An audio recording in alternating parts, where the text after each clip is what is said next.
अस्सलाम वालेकुम।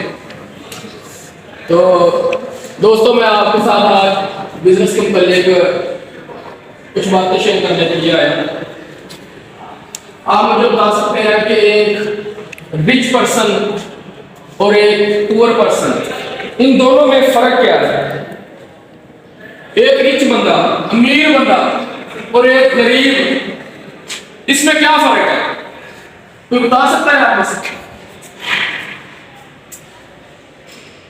जो गरीब बंदा है उसकी भी दो आंखें हैं, अमीर की भी दो आंखें हैं, उसके पास भी है दो गुर्दे हैं और उसके पास भी। अमीर भी खाना खाता है और गरीब भी। फिर क्या फर्क है बताओ? अल्लाह पाक ने सबको एक जैसी चीजें दी है। इंसानियत जो इंसानी मखलूक है, अल्लाह पाक ने सबको एक जैसी चीजें दी है। तो क्या फर्क है फिर? क्या फर्क है कि एक अमीर है एक गरीब है?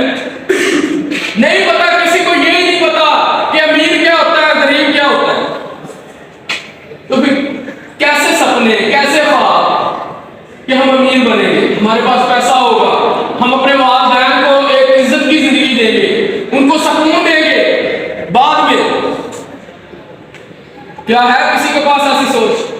सिर्फ बंदा ये सोचता है कि मैंने अमीर बनना है, ये नहीं पता किस तरह, पैसा कमाना है ये नहीं पता किस तरह। क्यों? क्योंकि हमारे माइंड में बस यही चल रहा होता है कि कुछ ना कुछ जुगाड़ लग जाए, वक्त गुजर रहा है। हमारे मुसलमानों में जरा किस चीज की कमी है, वो ये सोचता है जब मर ही जाना है तो पैसा कमाने की क्या जरूरत है। इसी तरह जब हमने मर ही जाना है, मिट्टी हो जाना है, तो पैसा कमाने की क्या जरूरत है। हम ये नहीं सोचते कि अगर हमने पैसा कमाया हो सकता है हमारे बच्चे आराम से खा सके। हम लोग मिडिल क्लास फैमिली से ताल्लुक रखते हैं। अगर अच्छी फैमिली से होते तो पंजाब वाले बैठे होते या उससे अच्छे कॉलेज बैठे होते। जो लोग उधर लाख लाख 1.5 लाख फीस दे रहे हैं कॉलेजेस को, क्या क्या है वो हमारी तरह? कभी भी नहीं। उनके वालिदैन ने खर्चे किए उन पर जो कि हम नहीं कर सकते। फीसें पे की है, एकेडमी की फीस इतनी हम नहीं पे कर सकते। एक डिफरेंस जो मैं आपको बताऊंगा एक रिच आदमी में और पुअर आदमी में, वो ये है कि जो अमीर बंदा है ना, वो हमेशा शॉर्ट टर्म नहीं सोचता, वो लॉन्ग टर्म सोचता है। लॉन्ग टर्म का मतलब वो महीना 2 महीने के बारे में नहीं सोचता, वो 5 साल से स्टार्ट होता है कि मैंने 5 साल बाद जो मैं आज कर रहा हूं, 5 साल बाद में इसका क्या रिजल्ट आएगा। हमारे दिमाग में कभी आया कि 5 साल आगे सोच ले? कभी भी नहीं। हमें तो अब का नहीं भरोसा, सांस आए ना आए, मर जाना बस ठीक है, क्या फायदा, क्या करना, कुछ भी नहीं। फर्ज करो अगर हम 5 साल जी ले तो उसके बाद भी हम इधर ही रहे, एक भटकते फिरे, मजदूरी करते फिरे, तो फिर इसका जवाब है आपके पास? ये तो कहना बहुत आसान है ना कि हम मर जाएंगे, खत्म हो जाएंगे। अगर ना मरे तो 5 साल में, फिर उसके बाद अमीर आदमी की सबसे बड़ी बात यह होती है कि वो लॉन्ग टर्म सोचता है, उसके बाद उस पर वर्क शुरू करता है और उस वक्त में वो अपना टाइम, अपना पैसा, अपना सब कुछ लगाने को तैयार होता है। जिस तरह के आपको एग्जांपल दूं, हमारे पाकिस्तान में इधर सिटी में आपके पास गैस किस वक्त आया होगा? गैस, सुई गैस जो हम घर में जलाते हैं, मेरा ख्याल है कि 2010 में या 12 में आया होगा। इसी तरह मुझे तो नहीं पता एग्जैक्ट, लेकिन अगर गैस आप लोगों के पास इस वक्त आया है तो सोचो, गैस बनाने का या गैस देने का आइडिया उस बंदे के जहन में किस वक्त आया होगा? आखिर उसने सोचा, उसने गैस बनाई, उसने गवर्नमेंट से बात की, उसने मतलब उसको कितनी मुश्किलात का सामना करना पड़ा होगा, कितने सालों के बाद आप लोगों के पास गैस पहुंचा। दूसरी तरफ ये ले ले कि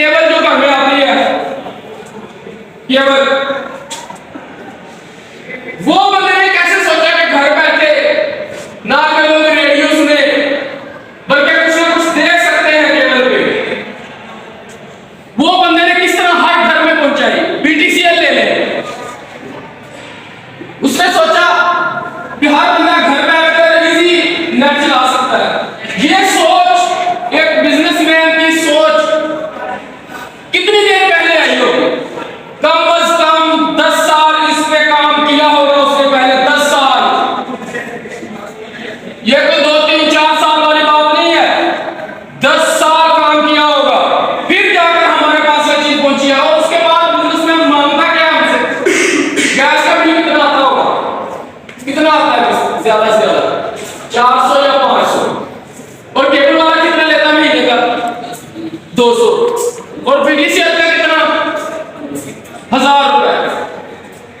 बिजनेसमैन देता ज्यादा कुछ है और लेता आपसे कम है।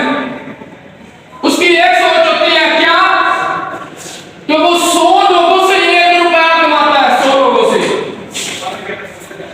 1 से 100 नहीं कमाता, ये बात याद रखना। और गरीब बंदा वो सोचता ही नहीं है इसके बारे में। वो क्या सोचता है? मेरी आज की रोटी किस तरह पूरी होगी, मेरी आज की दिहाड़ी किस तरह सीधी होगी। उसके पास सोच ही नहीं है। और जब बंदे के पास सोच नहीं होती फिर उसके बाद वो उस पर वर्क नहीं कर सकता, चाहे जो कुछ मर्जी हो। कामयाब होने के लिए पहले सोचना पड़ता है, अपने माइंड में लानी पड़ती है बात कि यार मैं कामयाब किस तरह हो सकता हूं। ये बात नहीं होती कि यार मेरे पास पैसे नहीं है, जेब खाली, मैं कंगाल हूं, मुझे कोई पैसे नहीं देता, मुझे कोई मेरी इज्जत नहीं है बरादरी में, ये फला। ये कुछ नहीं, ये सब बातें हैं।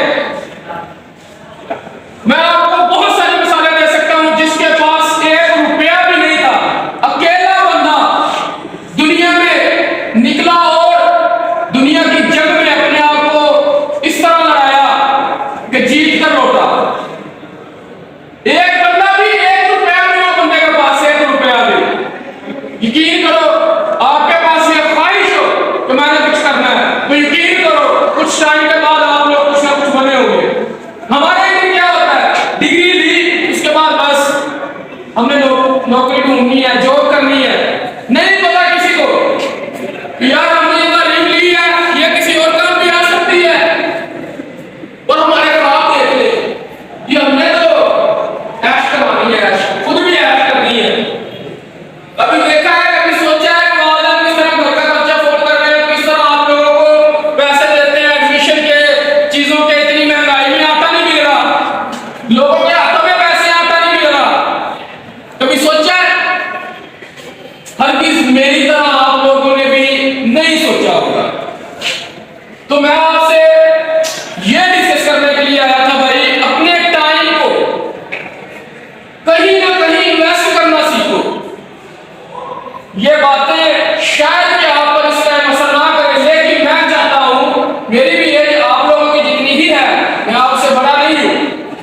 लास्ट ईयर मैंने कॉलेज छोड़ा है, 19 साल फिर एडमिशन लूंगा।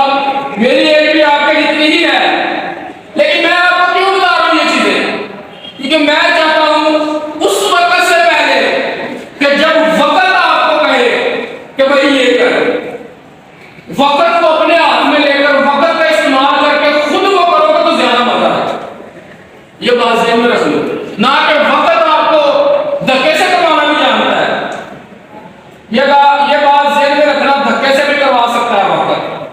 अगर खुद नहीं करोगे तो वक्त आएगा कि आपको करना पड़ेगा। अगर अब काम नहीं कर रहे, वक्त आएगा करना पड़ेगा, कमाना पड़ेगा, कभी ना कभी करना पड़ेगा।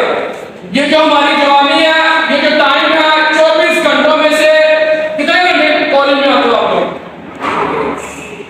6 घंटे, 5 से 6 घंटे बनते हैं। 24 घंटे में 6 घंटे ये निकाल दो, 1 घंटा रस्ते वाला निकाल दो, 7 घंटे कितने रह गए बाकी? 17 घंटे।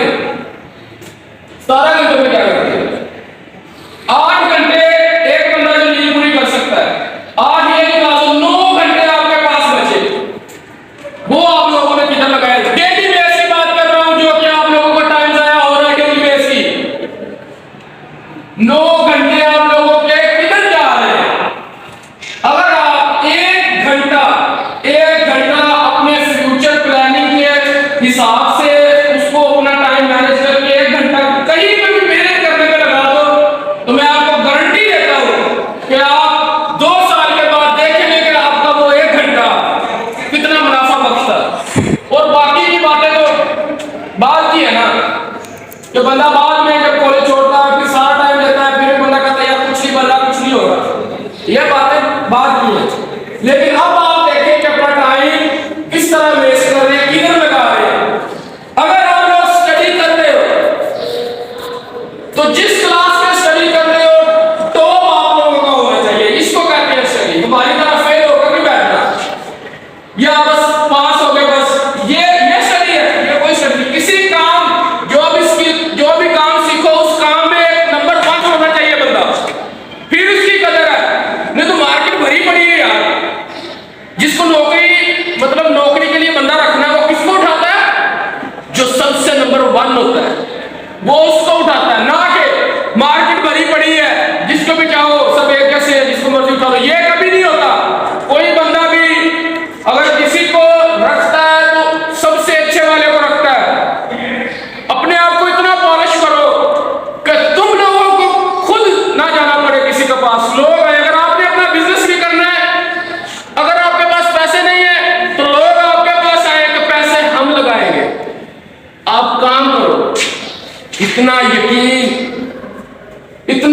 तुम पर यकीन होना चाहिए कि लोग अपना पैसा तुम लोगों पर लगा सके। ये एनर्जी, ये जवानी की एनर्जी, इसको थोड़ा सा काम में लेकर आओ। कॉलेज के बाद कुछ छोटी सी स्किल सीखने पे लगा दो अपना टाइम, ना कि रात 11 बजे तक 12 बजे तक मोबाइल यूज करो। और इंशाल्लाह इसका रिस्पॉन्स आप लोगों को बहुत ही अच्छा मिलेगा, ना कि 0%, बहुत अच्छा मिलेगा। और आपके लिए इतना काफी, मुझे दुआओं में याद रखना। बहुत शुक्रिया, थैंक यू सो मच।